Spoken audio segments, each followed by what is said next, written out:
Hi friends, ഞാൻ ഇപ്പോൾ ഉള്ളത് എൻ്റെ നാട്ടിൽ പാണമ്പ്രയിലാണ്. ഈ പാണമ്പ്ര എന്ന പ്രദേശം ഒരു കാലത്ത് അപകടങ്ങൾക്ക് പേര് കേട്ട ഒരു നാടായിരുന്നു. ഇന്നിപ്പം അതിൽ നിന്നൊരു മോചനമാണ് ഈ ഒരു റോഡ്.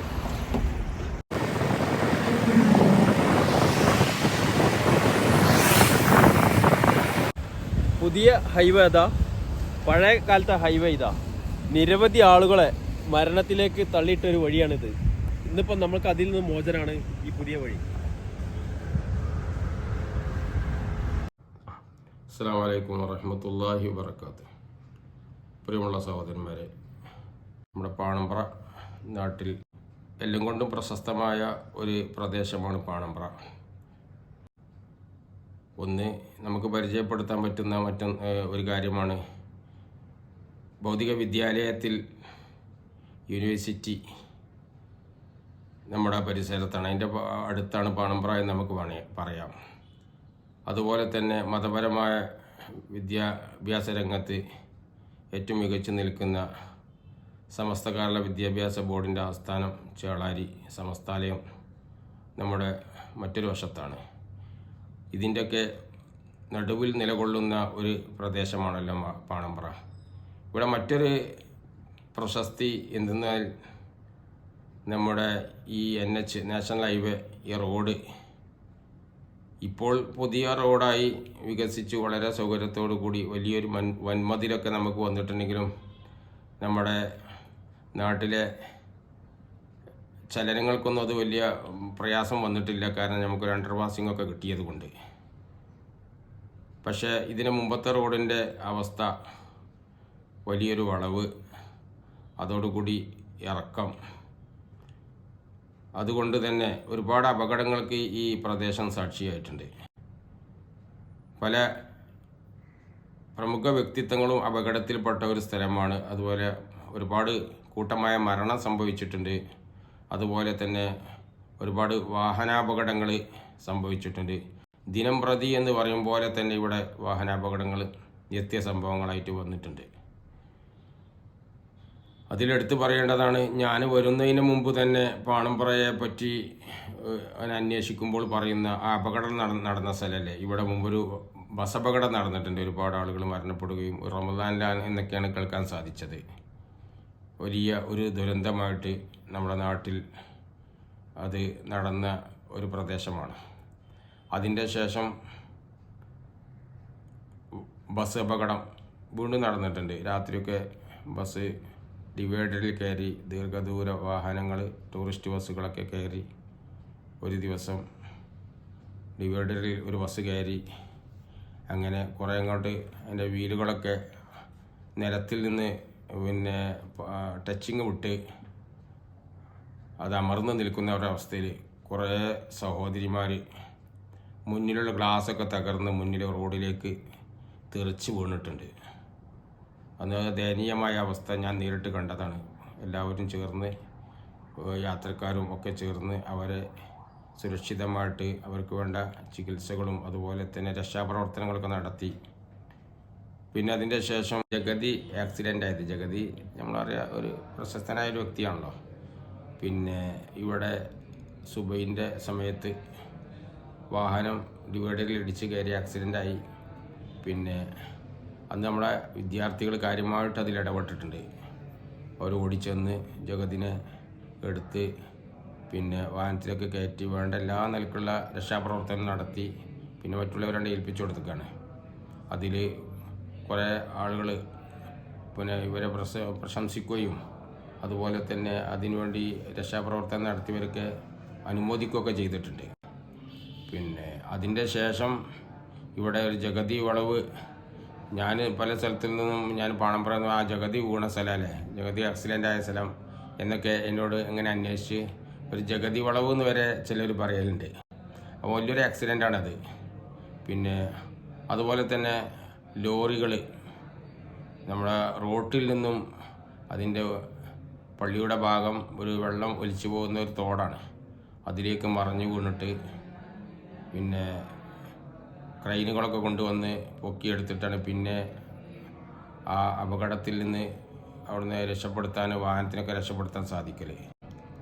പിന്നെ ഒരു അപകടം ഉണ്ടായത് IOC ഒരു ലോറി ഇവിടെ വലിയ ടാങ്കർ ലോറി മറിയുകയും നമ്മുടെ പള്ളിയുടെ ആ ഭൂമിയിലേക്ക് തന്നെ പള്ളി പറമ്പിലേക്ക് മറിയുകയും വലിയൊരു അപകടം നിലനിന്നിരുന്ന സാഹചര്യമാണ്. കാരണം ഒരു വാഹനം മറിയുക, അതിലുപരി അതിൽ ഒരുപാട് ഗ്യാസ് നിറച്ച വാഹനമാകുമ്പോൾ, അപകടത്തിൽപ്പെട്ട വാഹനമാകുമ്പോൾ ഗ്യാസ് ചോർച്ച, അതോ തീപിടുത്തം, ഇങ്ങനെ പലതും സംഭവിക്കാനുള്ള സാഹചര്യത്തിലായിരുന്നു അന്നുണ്ടായിരുന്നത്. പക്ഷേ രക്ഷാപ്രവർത്തനങ്ങളും അതുപോലെ തന്നെ ഉദ്യോഗസ്ഥന്മാരും അതുപോലെ മറ്റുള്ളവരുടെ നിർദ്ദേശം പാലിച്ചുകൊണ്ട് നാട്ടുകാർ സംയോജിതമായിട്ട് ഇടപെട്ടതിൻ്റെ പേരിൽ അതിൽ നിന്നൊക്കെ വലിയൊരു ദുരന്തത്തിൽ നിന്ന് നമ്മുടെ നാടും പ്രദേശമൊക്കെ രക്ഷപ്പെട്ട്. ഇങ്ങനെ ധാരാളം അപകടങ്ങൾ, ചെറിയ വാഹനങ്ങൾ, കാറുകൾ, അതുപോലെ ജീപ്പ് പോലത്തെ ചെറിയ ചെറിയ വാഹനങ്ങൾ ആ കൊക്കയിലേക്കൊക്കെ മറിഞ്ഞു വീണ ധാരാളം സംഭവങ്ങളും അനുഭവങ്ങളും നമുക്കുണ്ടായിട്ടുണ്ട്. ബൈക്ക് വന്ന് വീഴുന്നത്, മോട്ടോർ സൈക്കിൾ പോലത്തെ വാഹനങ്ങൾ, ഇങ്ങനെ ധാരാളം അപകടങ്ങൾ നടന്ന ഒരു പ്രദേശമായിരുന്നു പാണമ്പ്ര. ഇപ്പോൾ പിന്നെ അതിൽ നിന്നൊക്കെ വളരെയധികം രക്ഷപ്പെട്ടിരിക്കുകയാണ് നമ്മളെ ഈ നാട്. ഇങ്ങനത്തെ ഒരു അപകടത്തിലേക്ക് സാക്ഷിയാവേണ്ട ഒരു ഗതികേടിൽ നിന്ന് നമ്മുടെ നാട് രക്ഷപ്പെട്ടതായ ഒരു വലിയൊരു സന്തോഷവും കൂടി, അല്ലെങ്കിൽ വലിയതായൊരു ആശ്വാസം കൂടി നമ്മുടെ നാട്ടിലേക്ക് ഈ നാഷണൽ ഹൈവേ വികസിച്ചിട്ടുണ്ട്. റോഡൊക്കെ വികസിച്ച് നല്ല യാത്രാ സൗകര്യം വന്നതിലുപരി പാണമ്പ്രക്കാരെ സംബന്ധിച്ചിടത്തോളം ഇങ്ങനത്തെ ഒരു അപകടങ്ങളും നമ്മുടെ നാട്ടിൽ നിന്ന് നാട് നീങ്ങിപ്പോയല്ലോ എന്നുള്ളൊരു ആശ്വാസം കൂടി ഉണ്ട് നമുക്ക്. ഏതായാലും നമ്മുടെ നാട്ടിൽ അള്ളാഹു നല്ല വിജയത്തിലും സന്തോഷത്തിലും ഒത്തൊരുമയിലൊക്കെ പ്രവർത്തിക്കുന്ന ഒരു പ്രദേശമാണ്. ജാതി മത ഭേദമന്യേ ഇത്തരം രക്ഷാപ്രവർത്തനങ്ങളും മറ്റുമൊക്കെ ഒന്നിച്ചാണ് നമ്മുടെ നാട്ടുകാരൊക്കെ പ്രവർത്തിക്കുന്നത്.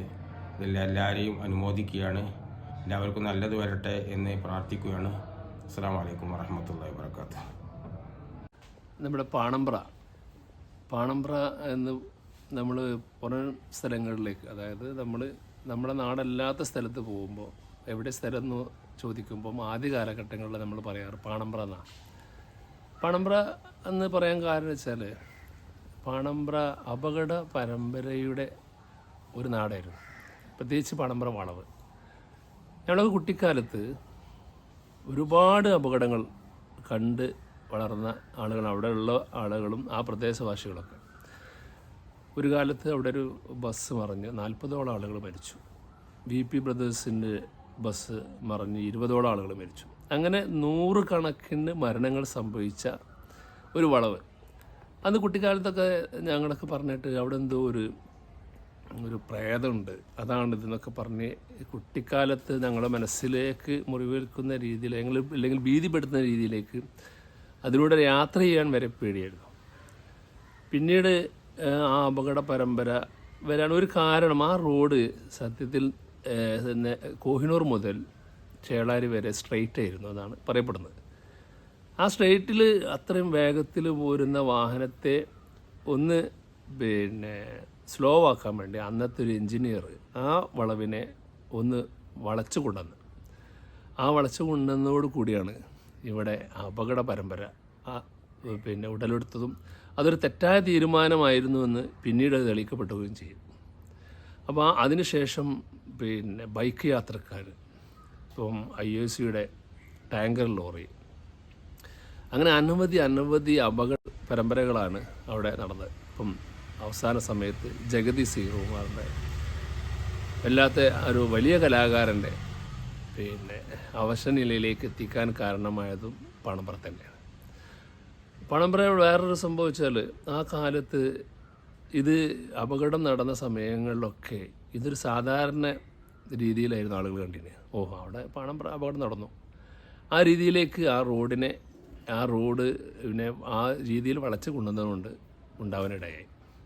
പിന്നെ പാണമ്പ്ര സംബന്ധിച്ചിടത്തോളം ഇപ്പം നമ്മളെ സ്വപ്ന തുല്യമായ റോഡിനെ കിട്ടി. ഇനി അപകട വാർത്തകളെ പറ്റി നമുക്ക് കേൾക്കാൻ സാധ്യതയില്ല, ഉണ്ടാവാതിരിക്കട്ടെ എന്ന് പ്രാർത്ഥിക്കാം. പക്ഷേ അത്രയും വളരെ സ്ട്രെയിറ്റ് നല്ലൊരു റോഡ് ആണ് വന്നത്. അങ്ങനെ പാണമ്പ്രയെ സംബന്ധിച്ചിടത്തോളം ഒരുപാട് ഭീതിപ്പെടുത്തുന്ന ഓർമ്മകൾ ഒരുപാടുണ്ട്.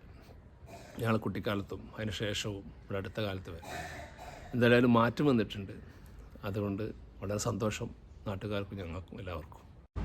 പാണമ്പ്ര ആക്സിഡൻറ്റ്, പാണമ്പ്ര നമ്മൾ വളവിലെ ആക്സിഡൻറ്റ് പറയുമ്പോൾ ഒരു 3-4 ആക്സിഡൻറ്റ് നമ്മൾ മനസ്സിനെ വേദനിപ്പിച്ച ആക്സിഡൻ്റ് ഉണ്ട് കാര്യമായിട്ട്. കാരണം ഒന്ന് BP ബസ് മറിഞ്ഞത്, യാത്രക്കാർ ബസ് മറിഞ്ഞത് നമ്മളൊക്കെ ജനിച്ചതിന് ശേഷം തന്നെ, പക്ഷെ നമുക്ക് ഓർമ്മയില്ല, അതൊക്കെ മുതിർന്നവർ പറഞ്ഞിട്ടാണ് അറിഞ്ഞത്. അതിൻ്റെ ശേഷം പിന്നെ മദീന ബസ് എന്ന് പറഞ്ഞൊരു ബസ്, ഒരു കല്യാണ പാർട്ടി സഞ്ചരിച്ചിരുന്ന ബസ് 90 ഏപ്രിൽ, ഇപ്പോൾ ഒരു 35 വർഷമായിട്ടുണ്ടാവും. അതിൽ 24 ആൾ മരിച്ചിട്ടുണ്ട്. അത് ഏറെക്കുറെ ആളുകൾ ഇവിടെ നിന്ന് തന്നെ മരിച്ചിട്ടുണ്ട്. നമ്മൾ ഇപ്പോൾ സൈറ്റ് പിന്നെ ഈ അപകട സ്ഥലത്ത് ആ സമയത്ത് നമ്മൾ എത്തിയിട്ടുണ്ട്. പിന്നെ അവരൊക്കെ ഹോസ്പിറ്റലിൽ കൊണ്ടുപോവുകയൊക്കെ ചെയ്തു. പിന്നെ അന്ന് ഒരു ബന്ദ് എന്തോ ഒരു ഹർത്താൽ എന്തോ ഒരു ദിവസമായിരുന്നു അന്ന്. കൂടുതൽ പിന്നെ പിന്നെ ഇവരെ പെട്ടെന്ന് ആശുപത്രിക്ക് ഷിഫ്റ്റ് ചെയ്യാനുള്ള വാഹനങ്ങളൊന്നും കിട്ടിയില്ല. അപ്പോൾ അവരെ ഒരു ബസ്സിലൊക്കെ കെടുത്തിയിട്ട് കൊണ്ടുപോയ ചെറിയ ഓർമ്മ എനിക്കുണ്ട്. പിന്നെ അതിൻ്റെ ശേഷം പിന്നെ ഉണ്ടായ ഒരു അപകടമാണ് സെൻറ്റ് പോൾസിലേക്ക് പോകുന്ന കുട്ടികളെ ഒരു മാരുതി വാൻ ഇവിടെ ആക്സിഡൻറ്റ് പെട്ട് ഒരു ലോറിയേറ്റ് ഇടിച്ചിട്ട് ഒരു ആക്സിഡൻറ്റ് പെട്ട് അതിലൊരു കുട്ടി മരിച്ചത്. പിന്നെ തിരങ്ങാടി സൈദുൽ ഡോക്ടറെ മകൻ മരിച്ചത്. ആ കുട്ടിയെ പിന്നെ ആശുപത്രി കൊണ്ടുവന്നതിലും ഞാൻ ഉണ്ടായിരുന്നു. കുട്ടി വണ്ടിയിൽ നിന്ന് തന്നെ മരിച്ചതെന്നാണ് എനിക്ക് തോന്നുന്നത്. പക്ഷേ ആശുപത്രി എത്തിയപ്പോൾ ഡോക്ടർ പറഞ്ഞപ്പോഴാണ് അതിൻ്റെ കൺഫർമേഷൻ. വേദനിപ്പിക്കുന്ന ഒരു രംഗം എന്ന് പറഞ്ഞാൽ, നമ്മൾ മദ്രസ പോകുന്ന കാലത്ത് പിന്നെ അയാളുടെ പേര് കരുണൻ എന്നാണെന്ന് തോന്നുന്നു, ഒരു പിന്നെ സെൻറ്റ് പോൾസ് സ്കൂളിന് ആവശ്യത്തിലേക്കുള്ള ഈ ഫ്ലോറിങ്ങിനുള്ള സാധനങ്ങൾ കൊണ്ടുവരുന്ന അതിൻ്റെ വണ്ടി മറിഞ്ഞത്. അത് ശരിക്കും കോഹിന്നൂർ നിർത്തണ്ടായിരുന്നു. അവരെന്തുകൊണ്ട് പാണമ്പ്രക്ക് വന്നതെന്ന് അറിയില്ല. അതിൽ പിന്നെ രാഘവൻ എന്ന് പറഞ്ഞ ഒരു പാണമ്പ്രയുള്ള ഒരാളുണ്ടായിരുന്നു. അതിൽ അയാൾ മരിച്ചിട്ട് അയാൾ കുറേ നേരം ഇവിടെ വളവിൽ പിന്നെ കിടത്തിയിരുന്നു. ഒരു ഇലകളൊക്കെ ഇട്ടിട്ട് കിടത്തിയിട്ട് നമ്മൾ മദ്രസ പോകുമ്പോൾ ഇങ്ങനെ കണ്ട ആ ഒരു ഭയങ്കര പ്രയാസമുള്ളൊരു സീനായിരുന്നു. പിന്നെ ജഗതി ആക്സിഡൻറ്റ് ശരിക്ക് അത് എല്ലാവരും പാണമ്പ്ര വളവേറ്റ് കൂട്ടിയിട്ടാണ് പറയുക. അത് പാണമ്പ്ര വളവായിട്ട് ബന്ധമൊന്നുമില്ല. അത് പാണമ്പ്ര വളവിലേക്ക് പിന്നെ വേർതിരിക്കുന്ന ഡിവൈഡറിൽ തട്ടിയിട്ടാണ്. അത് അശാസ്ത്രീയമായിട്ട് NH പണിത പിന്നെ ഡിവൈഡറിൻ്റെ അതുകൊണ്ടാണ് ആ അപകടം ഉണ്ടായത് ശരിക്ക്. അതെന്ന് പറഞ്ഞാൽ പിന്നെ അതിനൊരു പിന്നെ ഒരു വാണിംഗ് സൈനൊന്നും കൊടുക്കാതെ, ഒരു പിന്നെ ഫ്ലെക്സിബിൾ ഈ ഇങ്ങനത്തെ പോസ്റ്റുകൾ അല്ലെങ്കിൽ സ്പീഡ് ബ്രേക്ക് ഇങ്ങനത്തെ സംഭവങ്ങളൊന്നും കൊടുക്കാതെ നടു റോട്ടിലൊരു പിന്നെ കോൺക്രീറ്റ് ഭിത്തി കെട്ടി അതിൽ വന്നിട്ട് ഇടിച്ചിട്ട് ആ ഇമ്പാക്റ്റ് കൊണ്ടാണ് പിന്നെ അത്ര വലിയൊരു അപകടം ഉണ്ടാകാൻ കാരണമായത്. അത് ശരിക്കും ഇപ്പോൾ എല്ലാവരും പറയുമ്പോൾ നമ്മൾ പാണമ്പ്ര എന്ന് പറയുമ്പോൾ എപ്പോഴും ജഗതി വളവ് എന്നൊക്കെ പറയും. അത് വളവേറ്റ് ശരിക്കും ഒരു ബന്ധമില്ലാത്ത സംഭവമാണ്. നമ്മളെ ഈ പ്രദേശങ്ങളിൽ ഈ അപകടങ്ങൾ പറയുമ്പോൾ എപ്പോഴും വളാഞ്ചേരി വട്ടപ്പാറനോട് കൂട്ടി പറയുന്ന ഒരു സ്ഥലമാണ് പാണമ്പ്ര വളവ്. അതെന്താ കാരണം എന്ന് പറഞ്ഞു കഴിഞ്ഞാൽ, അത് ഇറക്കവും വളവും പിന്നെ ഒരു ഭാഗം കൊക്കയാണ്. അപ്പോൾ എന്ത് ആക്സിഡൻറ്റ് ഉണ്ടായി കഴിഞ്ഞാൽ ഇത് കൊക്കയ്ക്ക് ചാടും. കൊക്ക എന്ന് പറഞ്ഞാൽ പാറയാണ്. പിന്നെ അവിടെ പണ്ടൊരു ആൽമരമൊക്കെ ഉണ്ടായിരുന്നു, അതിൽ തട്ടിയിട്ട് VP മറിഞ്ഞതെന്നൊക്കെ പറഞ്ഞ് കേട്ടിട്ടുണ്ട്. ഇപ്പോൾ പുതിയ റോഡ് വന്നതിന് ശേഷം ഇപ്പോൾ നമുക്ക് ഇനി അങ്ങനത്തെ ഒരു പ്രയാസം നമുക്ക് ഉണ്ടാവില്ല എന്നാണ് പ്രതീക്ഷിക്കുന്നത്. കാരണം നല്ല പൊങ്ങിപ്പോയി, അതിൻ്റേതായ കുറേ പ്രയാസങ്ങൾ നാട്ടുകാർക്കുണ്ട്. അങ്ങനെയാണെങ്കിൽ നമുക്ക് പിന്നെ ഇവിടെ ഒരു ഇത് കിട്ടി, ഓപ്പണിങ് കിട്ടി, പിന്നെ അങ്ങോട്ട് അപ്പുറം ക്രോസ് ചെയ്യാൻ. അത് നമ്മളിപ്പം ഇതിൽ നിന്ന് രക്ഷപ്പെട്ടു. ഇതെന്ന് പറഞ്ഞാൽ പണ്ട് കുറേ ആളുകൾ ഈ സൈറ്റിൽ പോകുമ്പോൾ, ഈ അപകടം നടന്ന സൈറ്റിൽ പോകുമ്പോൾ ഇവരെ ഈ പിന്നെ പോലീസ് സ്റ്റേഷനിൽ സാക്ഷികളൊക്കെ ആയിട്ട് അങ്ങനെ കുറേ പ്രയാസപ്പെട്ടവരുണ്ട്. ഇത് കേസ് കുറേ കഴിയുമ്പോഴേ കഴിയുള്ളൂ. അതിനൊക്കെ നടന്ന കുറേ കഥകളൊക്കെ പറയുന്നത് കേട്ടിട്ടുണ്ട്. അപ്പോൾ നമ്മളിപ്പോൾ നാട്ടുകാർ പിന്നെ ഭയങ്കര ആശ്വാസത്തിലാണ്. ഇങ്ങനെ പുതിയ റോഡിൻ്റെ ഭാഗമായിട്ട് ഇനി അതിന് രക്ഷപ്പെട്ടല്ലോ എന്നുള്ള ആശ്വാസത്തിലാണ്. എനിക്കും ഒരു സ്റ്റോറി പറയാനുണ്ട്. ഈ എൻ്റെ ബാക്കിൽ കാണുന്ന ഈ സ്ഥലം ഒരു ദിവസം ഒരു കോളിസ് കാറ് വന്നിട്ട് ഈ ഒരു റോട്ടിൽ നിന്ന് മറിഞ്ഞ് താഴേക്ക് പതിച്ചു. ഏകദേശം ആ കാറിൽ 12-ലധികം ആളുണ്ടായിരുന്നു. മൂകാംബിക ക്ഷേത്രത്തിൽ തൃശ്ശൂരുള്ള ടീമായിരുന്നു. അവർ പോവുകയായിരുന്നു ഇവിടുന്ന്.